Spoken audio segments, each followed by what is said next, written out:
You did it. I did it. Theme song. Theme song.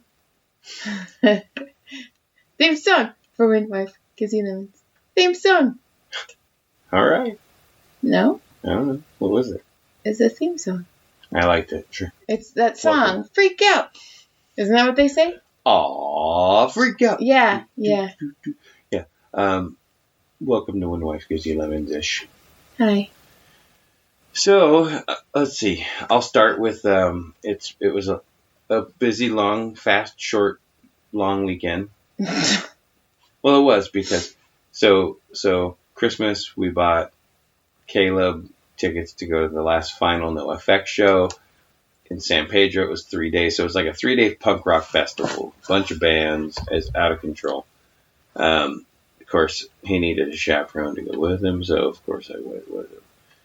John had the best Christmas last Christmas. I really did, because my kids needed some. You got to go see racing. Christmas is the best for me. I'm a spoiled baby. So anyway, and we stayed on the Queen Mary for the weekend. So, we didn't see any ghosts though then, but pretty cool. But you did hear people screaming because they had like the mazes and that's stuff. Right. That's it was fucking right outside amazing. our window. Like it's amazing. You'd open our portal. It wasn't even a window. They opened the portal. And it's funny because there's no bars or anything on the window. So if you fell out, you'd just go in the water anyway. They're like, what are you going to do? Suicide into the water, dummy? Right? That freaks me out. But you can't fall very far. It doesn't matter. Good day. Scares me. Anyway, so we got there Friday morning, and by we got there at 2 o'clock in the afternoon, kind of cruised in, took our time, got the souvenir run the first day that we didn't have, and of course I was the one that had to carry everything. Mm-hmm. For me, Jamie, for everybody, I was the bitch. You're the dad. Mm-hmm. You're the consummate dad. So I dadded and I held everything for the first night, but I told him, I was like, I'm doing this the first night, so I don't have to do the shit any more the rest of the weekend.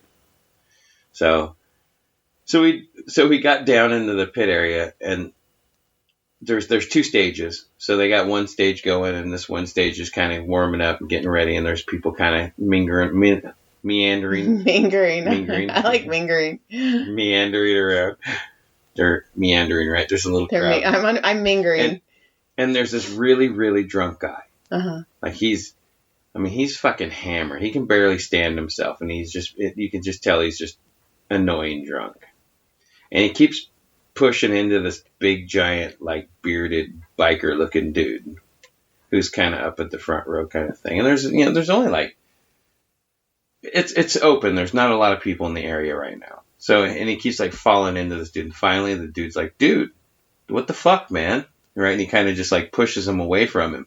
Well, the dude's all drunk and he falls down and he cracks his head on the freaking asphalt so hard. And my friend Dennis was looking away, and I go, oh my God. He goes, what was that? And I go, that was that dude's head that hit the ground. So, and then the guy's, of course, talking shit to this biker dude. And the biker dude's just like, dude, just go away. Because you could just tell the guy's like, dude, I don't want to hurt you. Go away.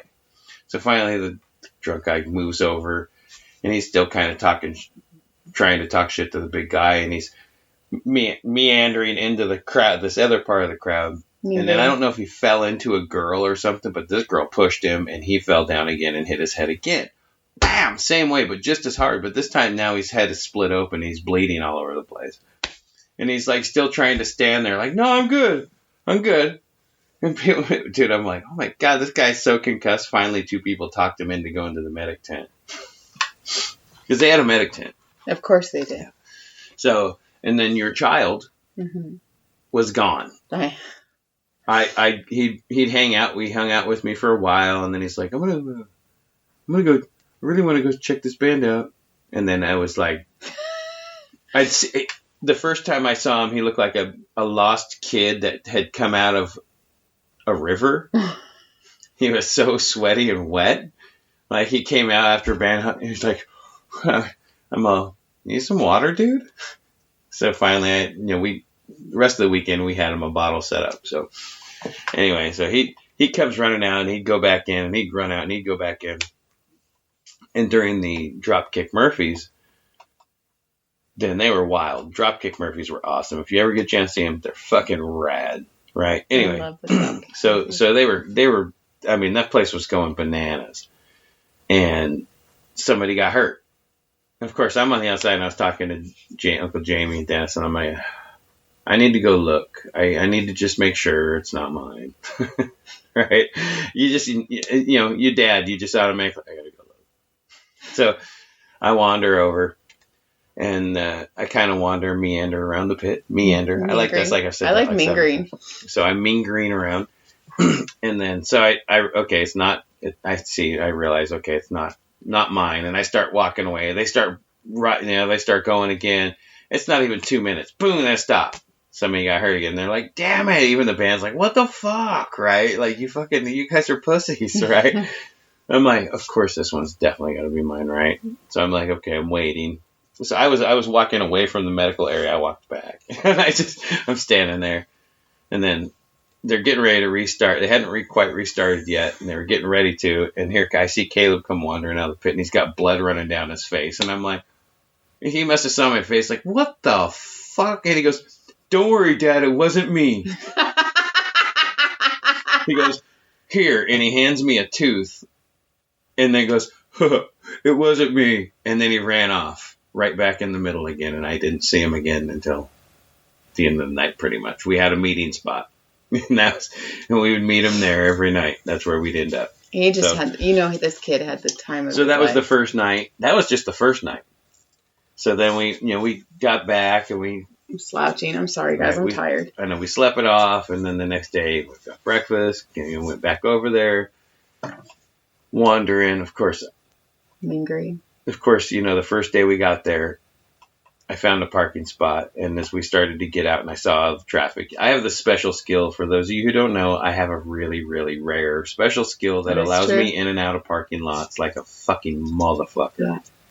Any event. I don't know what's funny is every once in a while it doesn't happen, but my odds are very high. You know what's funny is I was talking to someone about this, and she's like, I have a weird special skill where I can look at any sauce or any leftover and know exactly what container. And she goes, and my husband, every time he doubts me, like, that's too small, that's too big. And she's like, have you not learned to trust me yet? And I go, that's funny. John has one where he can get out of packed parking spots. And I go, I have one where if I need like 10 sheets of paper or any like amount, I will normally for like 97% grab the exact amount of shit that I need. So we start to pull out, and I kind of pull into this little line, and it's kind of trafficy, and I'm looking at it, and it's all stalled up, and I'm looking, and I watch this car behind me. I'm looking, and I go, there's taillights behind me. How can I get there? And I'm watching, and I'm looking in my mirror, and I go, you know what? I'm going to try something. And I throw it in reverse, and I turn around, and I find there's this little tiny road, and it turns right into this line, and it's where the people pick up and drop off for rideshare. So I drove right to the end, turned left, and I was gone. So the rest of the weekend, I set myself up to park near these spots, right? So I could do this. And the last day, they tried to make me park up front, and I parked, and then I went over and talked to the security guys and the parking guys, and I go, listen, I want to tell you what my plan is. Okay. So I explained to them what my plan was, and I handed them $20, and I said, this will buy you guys each your beer. I go, I want to park right here. And they go, okay. They're like, okay. But it was once I explained to them, they're like, oh, that's cool. I haven't even noticed that all weekend. I go, I know, nobody has. And that's why I keep taking it. So anyway, it worked out awesome. I saw a couple people take it after me. But anyway, so that was cool, that move. Anyway, that was first night. Second night we got there. What exciting happened in the second day?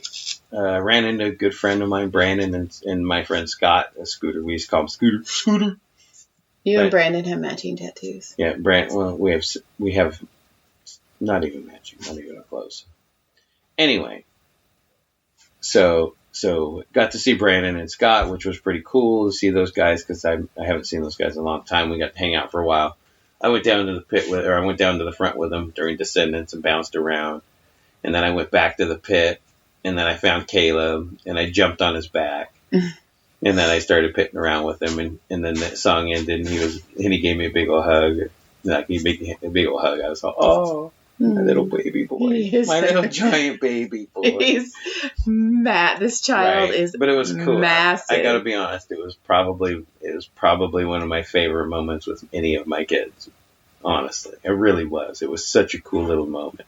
I will say your oldest was so jealous. Well, he should be. Because he came to... But you know what? They sing about anti-God stuff, too, so... He came and changed his brakes because they're in Arizona. I need to call and make sure they got there safe. He texted me.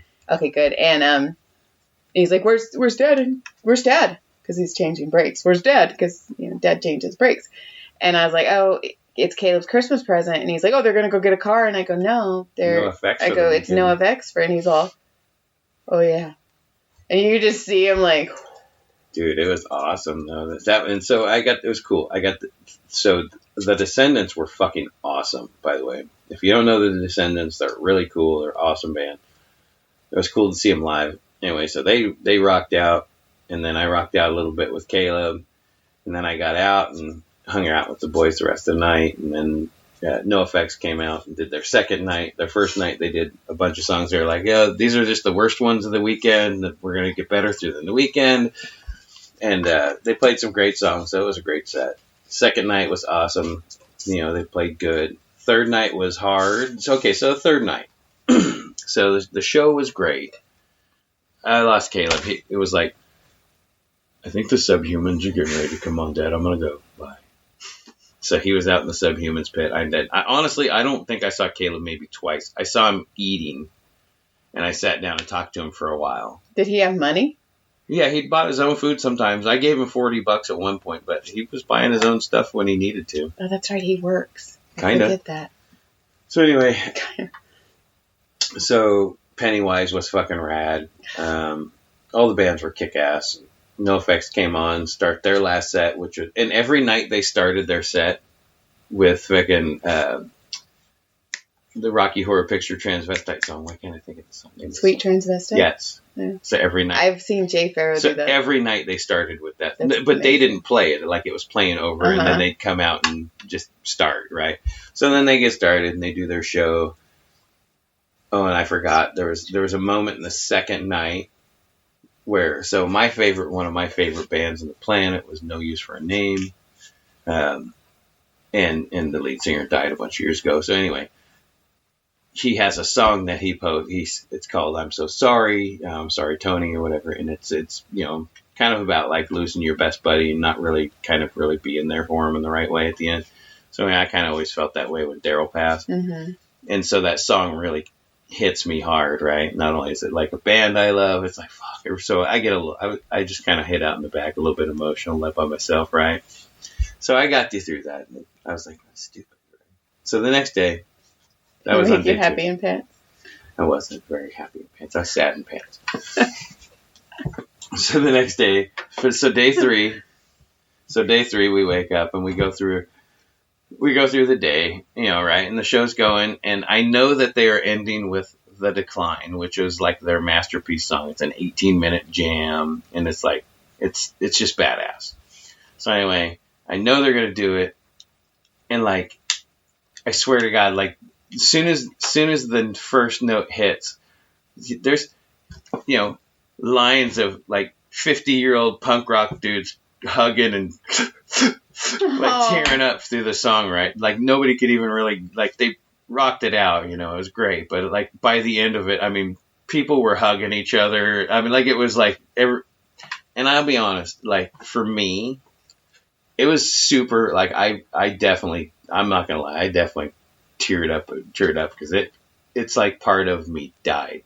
I get that.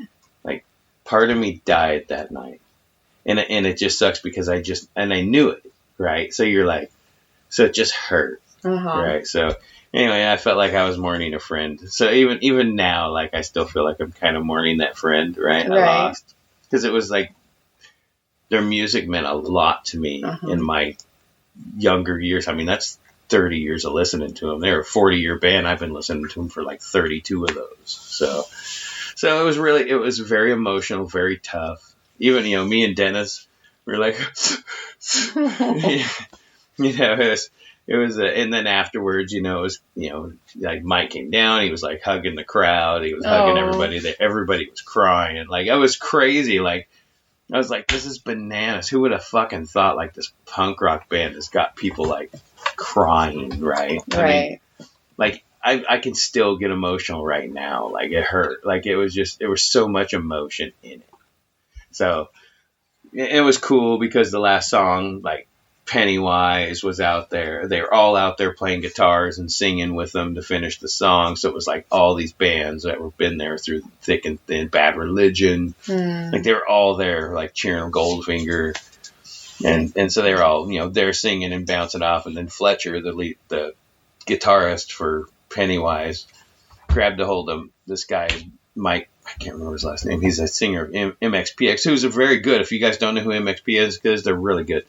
And he grabbed his bass and he just started smashing it to pieces on the stage like a rock star. Put your pot. So it was really funny. Put your pot. Damn it, dog. So yeah, so then we saw some smashing stuff, and then we kind of hung out and mingered. We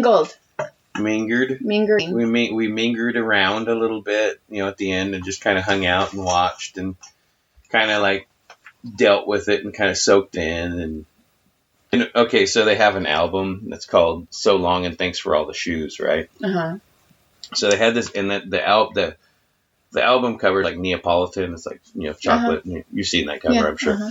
So they had this gigantic carpet. I mean, this carpet was fucking massive, right? Massive. And they had this like kind of like stage thing, set up. But it said, so before the end of the weekend, everybody started throwing their shoes up over it.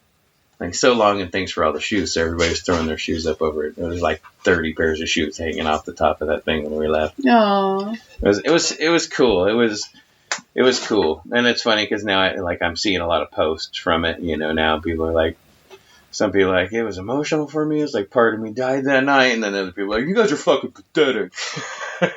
It's a fucking band. They'll be back together in 3 years. And I'm like, dude, this is how I know they are not real NoFX fans. Because the real ones know they're done. They're done, dude. They're done. They're all pushing 60 years old. They're all doing fine. They've all made good livings. They all, if they want to start new projects, they're going to have great followings, no matter what they do. So Fat Mike's got the museum he's got all sorts of shit. He's got a real estate license and all sorts. Like, he's really a smart guy, right? And Hefe, he does a lot of acting. He was doing acting in that Mayan show for a while too, as well. He's the other guitarist. And then Melvin, he's just a musician. He's a badass musician. So I think he has his own project. And I don't know what Smelly's doing, the drummer. I mean, but they all seem to have, gotten enough to. If they needed work, somebody would hire him in a heartbeat. Right. But it was funny though. I heard Hefe say something he goes, "What? Goldfinger's here?" And like he said something. He's like, "What? Goldfinger's here?" He goes, I'm free after tonight. He goes, as a matter of fact, I'm free after the song. And it's funny because today, some like super punk group just jumped out today and he's going to be a guitar in it. Oh, that's cool. Like, that's like 3 days later. I was like, oh shit. So anyway. Oh, Britton and Gina have a friend. They call him Wheelchair Russ. I think his Instagram is Russ on Wheels. And he was backstage and he live streamed a lot of it. Yeah. And he's like, oh shit. I was like, yeah, John and Kayla were there. And he's like, oh shit, Wheelchair Russ was there. That's cool. So, okay, so I got the fall down guy. I talked about all the old guys crying. Lady Gas. Oh, that was funny. So I have NoFX Giants in the Pit. So I thought was really funny, and it reminded me. Hold on. It reminded me of there's a movie. And Role Models. In the movie, yeah. Right. So in the movie Role Models, when they're doing the LARPing, and they're all in the LARPing contest or whatever, and at the end of the LARPing contest, and the guy's like, he's oh, wait, we're going too hard, and he goes, hey, you're really good. This is really fun, right? And he's like, yeah, come back, check it out with us again, right? So I see these giant dudes, these gigantic men with like these spiked hair, like spiked pieces everywhere. Like they cut their hair for the show for this, right? Like mohawks and just like spikes everywhere and shit. And like you see them and they're like, hey man, it was really great. It was like really great pitting with you, man. Good job, man. It's great meeting you, man. Take care. Like, it's like they were going back to business. They were like, all right, man. See you later, bro. That's how I feel Caleb was. You know, Caleb made friends. Oh, he made friends everywhere. Everybody knew him. Everybody in the pit knew him. Yeah. Like my friend, like Brandon and Scott knew he was in their pit, and they'd met him on the outside, so they saw him in there, and they'd go and bang into him a little bit, and talk some smack and play with him a little bit, and so like it was cool. It was a lot of fun. He's a fucking cool kid. Yeah, so they did that, and they had the shoes, and then the dude fell down, and then the Mohawk and the nice guys and the Giants in the pit. Oh, and there was a bondage lady. Thank you. I've been waiting for you to tell me about this. So, because Maddie posted a picture of it. I just didn't understand why. Okay, so she had her little tent set up. Mm-hmm. She had her little. It's bondage massage. Yeah, she had her little thing set up, and if you wanted to get flogged, she'll flog you. But you're paying her to do all this stuff, and in front of everybody right there. And I was, who the fuck's like, I'm going to a NoFX. Dude, I want to get fucking flogged right now. So it's not that they think that. They get there and they see it and they're like, that's available. That's awesome. And she was beautiful. Like the picture, she was pretty. I thought it was funny. I thought it was super funny, like silly. I would totally tie people up and stick my... I was telling somebody about it today. Yeah, you're like, I'll stick my finger in their ass. If you let me, I would. Like, if you gave me permission. You don't. Okay, so... But, yeah, I would tie people up and, like, stick my elbows in them. I mean, I know the pressure points. It's not like I would hurt them. I would actually feel good. But I watched her, like, lay him down on the thing, like, tie his hands up and, like start giving him a little psh, psh. See, that's not massage. I would massage. Oh, no, but that's what she was doing. She was, like, dominatrixing a little bit. It was more like that, less massage. It wasn't really massage. See, I would tie them up. But it was like bondage. She was, like, bondaging. Yeah, I would tie them up and then stick my elbows in them. Oh, no, yeah. She was, like, flogging them. See, so her and I would have two different setups. It's fine. So that was, I thought that was buck wild to think, awesome. Like, who's there? And, like, the dudes I see on there, like, come on, bro. Amazing. They're like, what bands are playing? I'm only here to see somebody else. So, yeah, and so there was that, and then the thing I had about the gas was watching this lady in her car. This was yesterday, I think. But she was in her car at the gas station, and she was on the wrong side, right? So she tried to stretch it, and she couldn't get it stretched. And, like, she kept trying, and she couldn't figure out how to get it stretched to the wrong side of the car. Uh-huh. And then she starts looking like, well, shit, I got to do something. So she's staring at the thing, she's staring at the pump, she's staring at that, and she doesn't want to put the pump back, so she lays the pump on the ground. And then gets in her car and turns around and then comes back. I was like, man, if the fumes were coming out of that thing at that moment, it would have been like a ba-boom. It would have been awesome. A ba-boom. It would have been awesome. I was like, it's awesome. Check it out, Brody. Check it out. Well, also, let me just tell you,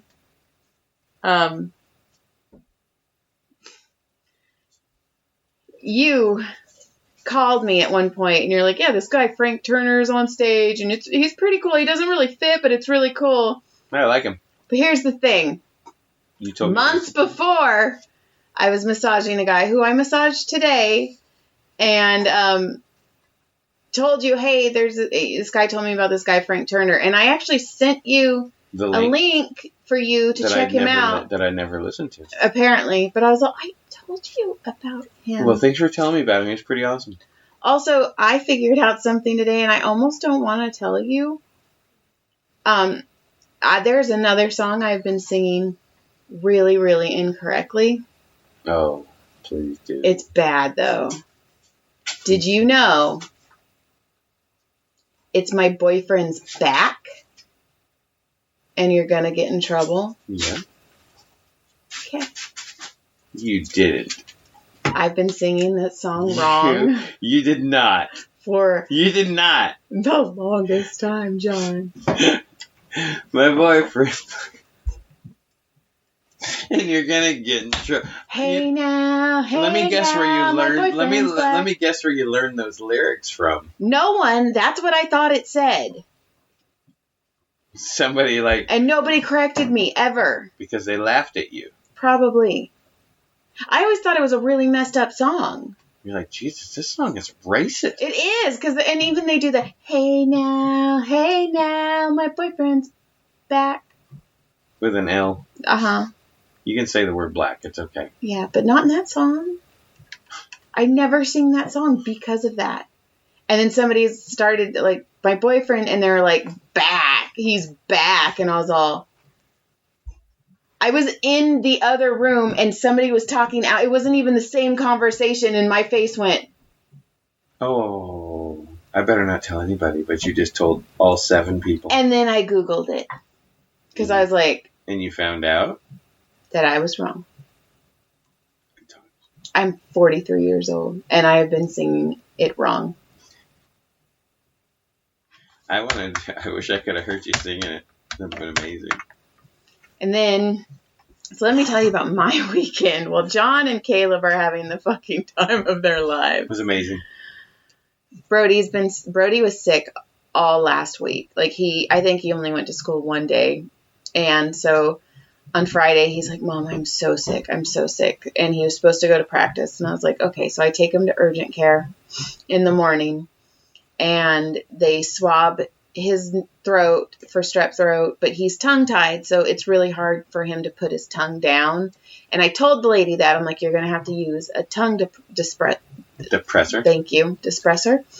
And she was like, and I was like, okay. Really? Does she have like some severe something? Yeah. Her boyfriend came back. My name is nice. So anyway, they came back. They're like, the strep throat is negative, and the guy's like, oh, he has hand, foot, and mouth. And I'm like, he's 13. That's a child. Right. That's why we were like, what the fuck? So I called John, and Brody is just crying because they told him he couldn't play on Saturday. He couldn't play his football game. He couldn't go to practice, and he was hurting. So they're like, just take Motrin. And I'm like, okay. So I get him home. He cries all night. I'm up all night with him. And I was like, oh my God. And then I go to work on Saturday. I knock him the fuck out. I give him drugs, knock him out. And then I go to work, and I come back, and he's like, it's awful. And I was like, fucking man up. Like, I feel bad, but I was like, fucking come on. So then finally at like 7:30, he's like, Mom, it's so bad. And he's crying. And you called me while he was crying. And I was like so overwhelmed. And the whole weekend I was like, I want John to have fun.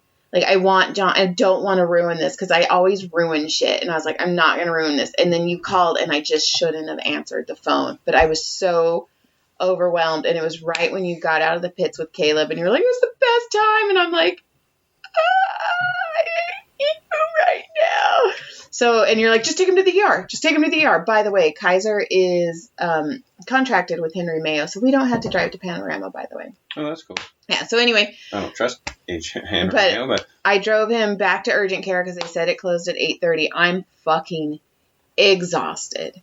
So we go in, and I'm like, it's getting worse. I don't know what to do. Like, I hope he's not being a little bitch. Like, and she's like, okay. And she's like, I'm going to swab his throat. And I was like, he's tongue-tied. And she goes, okay. And she fucking stuck that swab in his throat and gagged him. Like, I know for a fact. And she's all, if it's not strep throat, she's like, we're going to have to test him for mono, because he's sick. And I was like, okay, cool. They lost 34-0 in their game. It was just awful.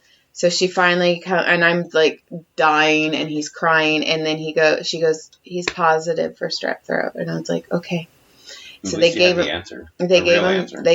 steroids because it was so swollen and so red and so bad. And then she's like, okay, in 24 hours, the antibiotics will make you start feeling better.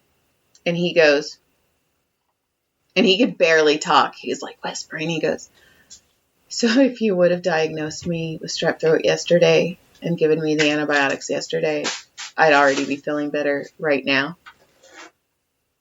And she goes, yeah. And he goes, okay. He was pissed. And she knew, she was like, did this 13-year-old just call me a bitch? Also, sure she just called me a bitch. Also, he's almost 14. They reminded me. So we go, and then they were giving him a lidocaine mouthwash, but they're like, oh, we can't make that tonight. It's too late. You'll have to come back. And I was like, fine. So we take the antibiotics. He gets in bed with me, and he refuses to swallow. So every 10 minutes, he's getting up and spitting in the bathroom. And I am like dead on my feet, dead ass exhausted. And then I got maybe an hour of sleep, and then I went to work, and everybody's all, you look bad. You're like, gee, thanks. I'm so tired. To the point I almost canceled someone and took a nap on my massage table. I almost did because I was like, he's not home. He's not here. So I get home and he's fine. He's like, I'm not feeling any better. And I'm like, yes, you are, because his voice was coming back.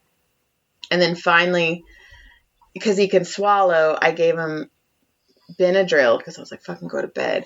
And then I knocked ass out. And then you came in the bedroom, and I must have been in like a weird twilight because you scared the fuck out of me because I was all.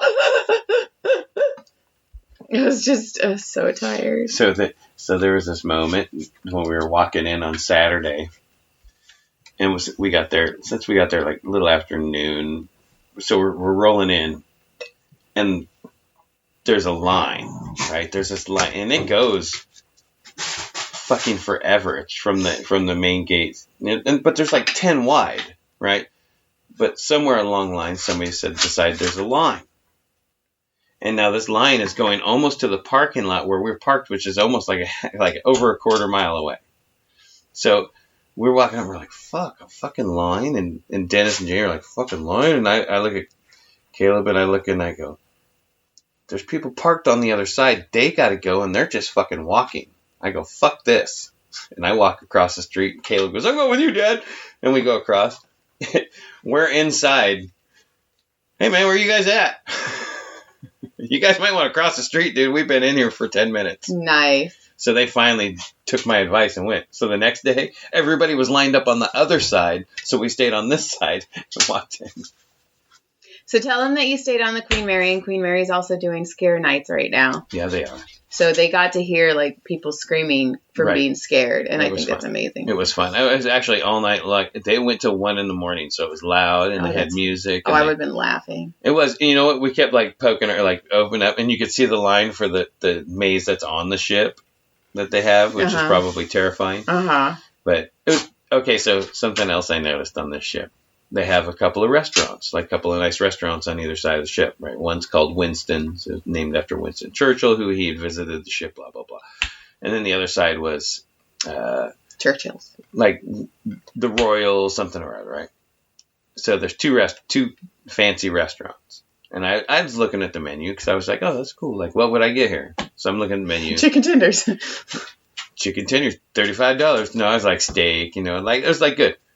Yeah, I left you hanging. Thanks. Sorry about that. So then I'm looking at the other side of what is this restaurant rocking? Same thing. That's fucking hilarious. Same price. That's hilarious. Same thing. Like the menu is exactly the same, just a different name on it. Like you wouldn't know though, right? That's you so did both. funny. And then there's like a cafe or something up front, but I never got a chance to go check that one out. And then I was given history lessons because that's what I do. And then last night, was it last night? What's today? Thursday. Tuesday night, I did comedy at the bowling alley, Santa Clarita Lanes. And I get there, and the lady's like, did you bring people? And I was like, I tried. I go, I think I've got like 3 people coming. I didn't know it was a bringer show. Right. And she was like, well, I wanted a local person because I was hoping you'd bring talent or people. And I was like, okay. Oh, so you just thought you just using me for bringing people. Kind of. And I was like, okay, cool. And there wasn't a lot of people there, but whatever.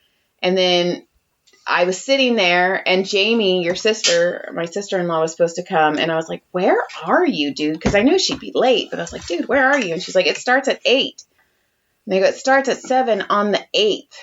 And she's like, oh, shit. And she's like truly like 3 blocks away from the bowling alley. So I'm sitting there. Late. I'm sitting there, and I was like, shit. And then Tyler walks in, and I was all, hey, our son again? I was like, what the fuck, dude? And he's like, do you have to pay full price to get in if you know a performer? And I go, did they make you pay full price? He's like, yeah. I go, let me buy you a drink. So I bought him a drink, and he's sitting with me.